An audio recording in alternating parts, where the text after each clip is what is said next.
ഗുരുനാഥന്മാരോട് പറഞ്ഞിട്ട് ആ പ്രശ്നം പരിഹരിച്ചിരുന്നെങ്കിൽ അന്ന് തീരും. നേരെ മറിച്ച് ഇവരെന്താ ചെയ്തത്? നേരെ പോയി കോഴിക്കോട്ടെ പ്രഗത്ഭനായ അഡ്വക്കേറ്റ് അരവിന്ദാക്ഷ മേനോനോട് പറഞ്ഞു, മേനോൻ ഞങ്ങൾക്ക് സംഘടനാപരമായ നിലനിൽപ്പ് വേണം, ഞങ്ങൾ 6 പേര് ഇറങ്ങിപ്പോന്നു എന്ന് അദ്ദേഹത്തോട് പറഞ്ഞത്. മേനോൻ പറഞ്ഞു ഭരണഘടന കൊണ്ടുവരാൻ പറഞ്ഞു. ഭരണഘടന നോക്കി. ഭരണഘടന നോക്കുമ്പോൾ എന്താണത്? ഭരണഘടന നോക്കുമ്പോൾ ഭരണഘടനയിൽ സമത്വ എന്ന് പറയുന്ന സംഘടനയ്ക്ക് അള്ളാഹുവിന്റെ ഔലിയാക്കളെ രൂപകൽപ്പന നൽകിയത്. അവരെടുത്ത ഭരണഘടനയിൽ പറയുന്നുണ്ട്, ഈ ഭരണഘടന അനുസരിച്ച് സമത്വയുടെ ഒരു മുഷാവറയാവുന്ന പരമോന്നത ബോഡി ചേരണമെങ്കിൽ മിനിമം കോറുണ്ട്. ഏതൊരു സംഘടനക്ക് യോഗത്തിനൊരു മിനിമം കോറുണ്ടാവും. ആ മിനിമം കോറം 10 ആളുകളുണ്ടെങ്കിലേ സമത്വയുടെ മുഷാവറ ചേരാൻ പറ്റും. 40 അംഗ മുഷാവറയിൽ 10 പേര് ആബ്സെന്റ് ആയി 30 പേര് ഹാജരുണ്ടെങ്കിൽ 10 പേര് ഹാജരുണ്ടെങ്കിൽ ബാക്കിയുള്ളവരൊക്കെ ആബ്സെന്റ് ആണെങ്കിലും തീരുമാനമെടുക്കാം. നേരെ മറിച്ചോ 10 പേര് പ്രസന്റ് ഇല്ലാത്ത അവസ്ഥ, 31 പേര് ആബ്സെന്റ് ആണ്, 9 ആളേ ഉള്ളൂ, എന്നാൽ പിരിഞ്ഞു പോയിക്കൊള്ളണം, തീരുമാനം എടുക്കാൻ പറ്റൂല. അപ്പോൾ 10 പേരില്ലാതെ മുഷാവർക്ക് യോഗം ചേരാനേ പറ്റൂല, തീരുമാനമെടുക്കാൻ പറ്റൂല. ഇവരാകെ 6 പേരേ ഉള്ളൂ. 6 എത്ര വലുതായാലും 10 ആവൂലല്ലോ. അപ്പൊ അതുകൊണ്ട് വക്കീല് പറഞ്ഞു, യോഗം ചേർത്ത് നിങ്ങൾക്ക് പുനഃസംഘടിപ്പിക്കാൻ പറ്റൂല. പിന്നെന്താ മാർഗം? നിങ്ങൾ വേറെ ആരെങ്കിലും കൂട്ടിച്ചേർത്ത് പുതിയൊരു മുഷാവറ രൂപീകരിച്ച് രജിസ്ട്രേഷൻ ഓഫീസിൽ കൊടുത്തോ, പിന്നെ ബാക്കിയുള്ള കാര്യങ്ങൾ കേസിലൂടെ മുന്നോട്ട് പോകാം. ഇവർ അതുപോലെ ചെയ്തു. വരക്കൽ മുല്ലക്കോയ തങ്ങൾ രൂപീകരിച്ച മുഷാവറക്ക് പകരം അഡ്വക്കേറ്റ് അരവിന്ദാക്ഷ മേനോൻ നല്ലൊരു മുഷാവറ രൂപീകരിച്ചു കൊടുത്തു. ഞാനതിൻ്റെ നാളുവഴി പറഞ്ഞു എന്നേ ഉള്ളൂ, തെറ്റിദ്ധരിക്കരുത്. അപ്പൊ നിങ്ങൾ വേറെ എന്തൊക്കെയാ മനസ്സിൽ കാണുന്നുണ്ടോ? അങ്ങനെ ഇത് രജിസ്ട്രേഷൻ ഓഫീസിൽ നേരത്തെ തന്നെ കൊണ്ടുപോയി കൊടുത്തു. നമുക്കറിയാലോ, പള്ളി കമ്മിറ്റി, മദ്രസ കമ്മിറ്റി വാർഷിക യോഗം ചേർന്നാൽ അതിൻ്റെ രേഖ ഇന്നാണ് പ്രസിഡന്റ്, എക്സിക്യൂട്ടീവ് ആണ് കൊണ്ടുപോയി കൊടുക്കണം. ഭരണഘടനയിൽ പറഞ്ഞിരിക്കുന്ന ഭരണഘടനയുടെ കൈകാര്യകർത്താക്കളായ സമിതിയുടെ ലിസ്റ്റ് കൊടുക്കണം, അതെല്ലാവരും കൊടുക്കണം. കൃത്യമായത് കൊണ്ടുപോയി കൊടുത്തപ്പോൾ കോഴിക്കോട് രജിസ്ട്രാർ നോക്കിയപ്പോൾ ബോധ്യപ്പെട്ടു സമത്വ കേരള ജമിയത്തുൽ ഉലമ അതിൻ്റെ അബൂബക്കർ മുസ്ലിയാരുടെ ജനറൽ സെക്രട്ടറി സംഗീതമൊക്കെ റെഡിയാ വാങ്ങി ഫയൽ സ്വീകരിച്ചു. അത് ഫയലിൽ സ്വീകരിച്ചതിന്റെ ശേഷം സമത്വ കേരള ജമിയത്തുൽ ഉലമ എന്ന് പറയുന്ന സംഘടന ബഹുമാനപ്പെട്ട ഷെയ്ഖുന അതിന്റെ കാര്യങ്ങളുമായി മുന്നോട്ട് പോയി. യഥാവിധി അത് കൊടുക്കേണ്ട സമയം വന്നപ്പോൾ ഷെയ്ഖുന അതിന്റെ രേഖ നേരത്തെ സമർപ്പിച്ചു. ഷെയ്ഖുന രേഖ സമർപ്പിച്ചപ്പോൾ നേരത്തെ ഇത് കിട്ടിയിട്ടുണ്ടല്ലോ രജിസ്ട്രാർ, രണ്ടും വെച്ച് പരിശോധിച്ചു. രജിസ്ട്രാർ ആശയക്കുഴപ്പത്തിലായി. നിങ്ങൾ മനസ്സിലാക്കണം, സമത്വ കേരള ജമിയത്തുൽ ഉലമ എന്നാണ് അവരും പേരിട്ടുള്ളത്. നമ്മൾ യഥാർത്ഥ സമത്വ കേരള ജമിയത്തുൽ ഉലമയുടെ ലിസ്റ്റ് കൊടുത്തപ്പോൾ രജിസ്ട്രാറിന്റെ മുമ്പിൽ 2 ലിസ്റ്റ് വന്നു സമത്വ എന്ന പേരിൽ. 2 ലിസ്റ്റ് നോക്കുമ്പോൾ രണ്ടും സമത്വയാണ്. അപ്പൊ രജിസ്ട്രാർ ഏതു സ്വീകരിക്കണം? ഇവിടെയാണ് വിഷയം. രജിസ്ട്രാർ ചിന്തിച്ചു എന്തു ചെയ്യണം. അപ്പൊ രജിസ്ട്രാർ സ്വയം ഒരു വിവേചനാധികാരം ഉപയോഗിച്ചുകൊണ്ട് ചിന്തിച്ചപ്പോൾ അദ്ദേഹത്തിന് ബോധ്യമായി 957 മുതൽ ജനറൽ സെക്രട്ടറിയായി സമർപ്പിക്കപ്പെടുന്ന മുഴുവൻ ലിസ്റ്റ് ഇവിടെ ഉണ്ട്. ഓരോ കൊല്ലം ഇത് വരുന്നുണ്ടല്ലോ. 957 മുതൽ ജനറൽ സെക്രട്ടറിയായി ഇത് സമർപ്പിച്ചുകൊണ്ടിരിക്കുന്ന ഒരാൾ ഇ കെ അബൂബക്കർ മുസ്ലിയാർ എന്ന മഹാനാണ്. അതുകൊണ്ട് അദ്ദേഹത്തിന്റെ ലിസ്റ്റ് സ്വീകരിച്ച് നേരത്തെ തന്ന മറ്റേ അബൂബക്കർ മുസ്ലിയാരുടെ ലിസ്റ്റ് തിരിച്ചയച്ചു. ഇത് തിരിച്ചയച്ചപ്പോൾ അവർ കോടതിയിൽ പോയി.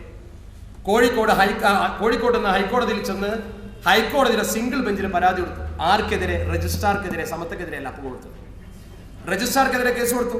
രജിസ്ട്രാർക്കെതിരെ ഇവർ കൊടുത്ത കേസിൽ ഇവർ ഉന്നയിച്ച വാദം, ഒരു രജിസ്ട്രാർക്ക് തന്റെ മുമ്പിൽ വരുന്ന ഇത്തരം സംഘം രജിസ്ട്രേഷൻ അപേക്ഷകൾ ഒന്ന് സ്വീകരിക്കാനും ഒന്ന് തള്ളാനുമുള്ള വിവേചനാധികാരമില്ല. സ്വീകരിക്കാനും തള്ളാനുമുള്ള അധികാരമുണ്ടെങ്കിലും ഒന്ന് തള്ളുക ഒന്ന് സ്വീകരിക്കാനും അധികാരമില്ല എന്ന രീതിയിലാണ് വാദം വന്നത്. ഉടനെ തന്നെ സിംഗിൾ ബെഞ്ച് ഒറ്റയടിക്ക് വിധിച്ചു, രജിസ്ട്രാറുടെ അടുത്ത് കുറ്റമുണ്ട്, അതുകൊണ്ട് ആ രീതി ശരിയായില്ല എന്ന് കോടതി വിധിച്ചു.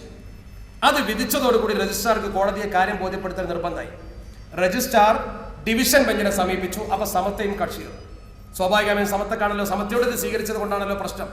സമസ്തയും കക്ഷി ചേർന്ന് ബഹുമാനപ്പെട്ട ഹൈക്കോടതിയുടെ ഡിവിഷൻ ബെഞ്ചിനെ ബോധിപ്പിച്ചു. രജിസ്ട്രാർ കോടതിയിൽ വാദിച്ചു, ഒരു രജിസ്ട്രാർ എന്ന രീതിയിൽ ഒരു സംഘടനയുടെ ലിസ്റ്റ് എൻ്റെ അടുത്ത് വരുന്നു, അതേ പേരിൽ അതേ സംഘടന എന്ന പേരിൽ മറ്റൊരു ലിസ്റ്റും വരുന്നു. ഇങ്ങനെ വരുന്നത് മുഴുവൻ സ്വീകരിച്ചാൽ പിന്നെ എന്താ അതിനർത്ഥമുള്ളത്? ഒരു പള്ളി കമ്മിറ്റി തർക്കമുണ്ടായി, 10 കമ്മിറ്റി ഉണ്ടാക്കി, 10 കൊടുത്തു, 10 രജിസ്റ്റർ ചെയ്ത 10 കമ്മിറ്റി ഒരു പള്ളി കമ്മിറ്റി. രജിസ്ട്രാർ വളരെ വ്യക്തമായി കോടതിയെ കാര്യം ബോധ്യപ്പെടുത്തിയപ്പോൾ സിംഗിൾ ബെഞ്ചിന് പകരം ഡിവിഷൻ ബെഞ്ച് പറഞ്ഞു സിംഗിൾ ബെഞ്ചിന്റെ വിധി അപ്രസക്തമാണ്, രജിസ്ട്രാർ ചെയ്ത നടപടി ശരിയാണ്. അതിന് 2 രേഖയുണ്ട്. രജിസ്ട്രാർ ഡോക്യുമെന്റ് കൊടുത്തു. എന്താ 2 രേഖ? ഒന്ന്, 1957 മുതൽ ഇത് സമർപ്പിച്ചുകൊണ്ടിരിക്കുന്ന അതേ ആള് തന്നതാണ് ഞാൻ സ്വീകരിച്ചത്, അതിന് കാലപ്പഴക്കത്തിന്റെ പൂർവ്വകാല പ്രാബല്യമുണ്ട്. 2, ഒരു കേസ് വിദ്യാഭ്യാസ ബോർഡിന്റെ പുസ്തകം ഇവർ ശിവകാശിയിൽ കൊണ്ടുപോയി അനധികൃതമായി പ്രിന്റ് ചെയ്തപ്പോൾ ആ പുസ്തകം അടിച്ചത് ശരിയായില്ല എന്ന് പറഞ്ഞ് നമ്മളൊരു കേസ് കൊടുക്കുകയും ആ കേസിൽ അവർ കുടുങ്ങുകയും ചെയ്ത ഒരു വിധി കോഴിക്കോട് കോടതിയിൽ നിന്നുണ്ട്. കാരണം ഇവർ ശിവകാശിയിൽ പോയി നമ്മുടെ പുസ്തകത്തിനെതിരെ കേസ് കൊടുത്തു. ഇറ എന്നുള്ള ആ പുസ്തകം കാരണം ഈ തഫ്ഹീമാണുള്ള ഏറ്റവും കൂടുതൽ ചിലവാകുക 1ാം ക്ലാസ്സിലെ പുസ്തകം, അതാണ് കൂടുതൽ കുട്ടികൾ പഠിക്കുക. ഈ പുസ്തകം കൂടുതൽ വിറ്റടിക്കുമെന്ന് കണ്ട് ശിവകാശിയിൽ പോയി ഓർഡർ കൊടുത്തു. അന്വേഷിച്ച് പുസ്തകം അനധികൃതമായി വിൽക്കുന്നത് ബോധ്യപ്പെട്ടപ്പോൾ എവിടുന്നാണ് ഉറവിടമെന്ന് തേടി ശിവകാശിയിൽ പോയി അവിടെ കുടിൽ വ്യവസായമാണല്ലോ കണ്ടുപിടിച്ചു. പക്ഷെ ഒരിക്കലും അത് തെളിയിക്കാൻ കഴിയില്ല. പടച്ച റബ്ബിന്റെ തൗഫീക്ക് നോക്കണം, സമത്തയുടെ കറാമത്ത്. ഇവർ ഈ ഓർഡർ കൊടുത്ത പ്രസ്സിൽ ഇവരുടെ കോഴിക്കോട്ടെ കാരന്തൂർ സ്ഥാപനത്തിന്റെ ചെക്കാ കൊടുത്ത്. ആ ചെക്കായപ്പോൾ ഇവരാണ് ഓർഡർ കൊടുത്തതെന്ന് ഉറപ്പായല്ലോ. അല്ലെങ്കിൽ ഞങ്ങൾ കൊടുത്തില്ല എന്ന് പറഞ്ഞാൽ മതി. ഈ ചെക്ക് വെച്ച് പിടിച്ചു, കോടതി വെച്ച് കമ്മീഷൻ വെച്ചു, മഞ്ചേരി കോടതിയിൽ ആ പുസ്തകങ്ങൾ കൊണ്ടുവന്ന് അവരെ ഈ കേസിൽ പ്രതികൾ ചേർത്ത് കോഴിക്കോട് കോടതിയിൽ കേസ് വാദിച്ച് അവസാനം ജസ്റ്റിസ് രാംകുമാർ വിധിച്ചു ഇവരുടെ വാദം ശരിയല്ല. അപ്പൊ ഇവർ പറഞ്ഞു കോടതിയിൽ വാദിച്ചൊരു വാദമുണ്ട്. ഒരു കോടതിയോട് ബോധ്യപ്പെടുത്തി ഈ പുസ്തകത്തിന്റെ ഇത് ഇസ്ലാമിക പ്രബോധനത്തിനുള്ള പുസ്തകമാണ്, ഈ പുസ്തകം ആർക്കും പ്രിന്റ് ചെയ്ത് കുട്ടികളെ ദീൻ പഠിപ്പിക്കാമെന്ന് പറഞ്ഞു. ജസ്റ്റിസ് രാംകുമാർ വിധിന്യായത്തിൽ പറഞ്ഞു ആ പുസ്തകത്തിന്റെ ചട്ടപ്പുറത്ത് തന്നെ എഴുതിയിട്ടുണ്ട് ഇത് പ്രസിദ്ധീകരിക്കാനുള്ള പകർപ്പവകാശം സമത്തൊക്കെ ഉള്ളൂ, എന്നാൽ പിന്നെ എല്ലാവരും ഇത് പ്രസിദ്ധീകരിക്കുന്നത് എന്താ അർത്ഥമാണുള്ളതെന്ന് ചോദിച്ചു. അങ്ങനെയാണല്ലോ, ആന കട്ടാലും അടക്ക കട്ടാലും കള്ളം തന്നെ ആ പുസ്തകത്തിലുണ്ട്, അതാ പ്രിന്റ് ചെയ്യുന്നത് പറയാം. അതേ പുസ്തകമാണ് പ്രിന്റ് ചെയ്യുന്നത്. എന്നിട്ട് പറഞ്ഞു അപ്പോൾ പറഞ്ഞു ആ പുസ്തകം ശരിയല്ല, ആ പുസ്തകം പഠിച്ച് വിദേശത്ത് പോയാൽ ഖുർആൻ ഓതാൻ കഴിയില്ല. കാരണം സൗദി അറേബ്യയിൽ ചെന്നാൽ ഒരിക്കലും ഒരാൾക്ക് മുസഹഫ് ഓതാൻ കഴിയില്ല. അതുകൊണ്ട് റസ്മുൽ ഉസ്മാനി അനുസരിച്ചുള്ള പാഠം തലക്കുന്നത് തുടങ്ങണം എന്ന് പറഞ്ഞു. അപ്പോഴാണ് ഈ ബോധം അവർക്ക് വരുന്നത്. ആ ഭാഗം ഇരിക്കട്ടെ, അത് പറയലല്ല എൻ്റെ നയം. ഞാൻ തിരിച്ചു വരുന്നു. സമത്വ കേരള ഇസ്ലാമത വിദ്യാഭ്യാസ ബോർഡ് ഇതിനെതിരെ കേസ് നടത്തി രാംകുമാർ സമത്വക്ക് അനുകൂലമായി വിധിച്ചു. ആ വിധി ഷെയ്ഖുന ശംസുലമ കോടതിയിൽ പ്രൊഡ്യൂസ് ചെയ്തിരുന്നു. ഈ 2 തെളിവ് വെച്ച് ഡിവിഷൻ ബെഞ്ച് പറഞ്ഞു കുഴപ്പമില്ല, രജിസ്ട്രാർ ചെയ്തത് ശരിയാണ്. ഇനി അവരാണ് സമത്വ എന്ന വാദമുണ്ടോ? ഈ പോയിന്റ് ശ്രദ്ധിക്കണം. വിധിന്യായത്തിൽ അങ്ങനെ തന്നെ പറയുന്നുണ്ട്. അവരാണ് സമത്വ എന്ന വാദമുണ്ടോ എങ്കിൽ ഒരു കോടതിയിൽ ചെന്ന് ഞങ്ങളാണ് സമത്വ എന്ന് അവർക്ക് തെളിയിക്കാവുന്നതാണ്. അതിന് രജിസ്ട്രാർക്കെതിരെ കേസ് കൂടിയിട്ട് ഫലമില്ല എന്ന് ഹൈക്കോടതി പറഞ്ഞു. ഇവർ വീണ്ടും രജിസ്ട്രാർക്കെതിരെ പരാതിയുമായി സുപ്രീം കോടതിയിൽ ചെന്നു. സുപ്രീം കോടതി പറഞ്ഞു രജിസ്ട്രാർ ചെയ്തത് ശരിയാണ്, അയാൾ 2 തെളിവിന്റെ പിൻബലത്താലാണ് അത് സ്വീകരിച്ചതും മറ്റത് തള്ളിയതും. അതുകൊണ്ട് നിങ്ങളാണ് സംഘടന എന്ന് വാദിക്കാൻ സാധിക്കുമെങ്കിൽ ഒരു കോമ്പറ്റന്റ് കോർട്ടിൽ പോയി നിങ്ങൾ വാദിച്ചോ, തലക്കെന്ന് തുടങ്ങിക്കോ, അരിഫ് മുതൽ എന്ന് പറഞ്ഞു. ഇവർ പോവോ? കോടതിയിലേക്ക് ദുന്യാവെന്ന് പോകില്ലല്ലോ. അപ്പൊ ഇവരോട് പറഞ്ഞു നിങ്ങളാണ് സംഘടന എന്ന് തെളിയിക്കണമെങ്കിൽ ഒരു കോടതിയിൽ പോകാം. ആ വാദം ഇപ്പോഴും നിലനിൽക്കുന്നുണ്ട്.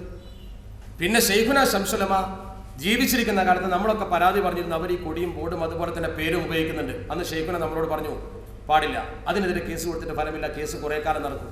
ചിലപ്പോൾ പേരിലൊരു ചെറിയ മാറ്റം വരുത്തി അവർ ഉപയോഗിക്കും. സമസ്ത കേരള നായർ മഹാസഭയിലെ കേരളത്തിൽ ഉണ്ടല്ലോ സമത്താണ് പേര് എന്ന പോലെ അവർ സമത്വ അഖിലേന്ത്യാ സുന്നി ജമിയത്തുലമ എന്ന് പേരിട്ട് വേറെ രജിസ്റ്റർ ചെയ്യാൻ കാരണം എന്താ?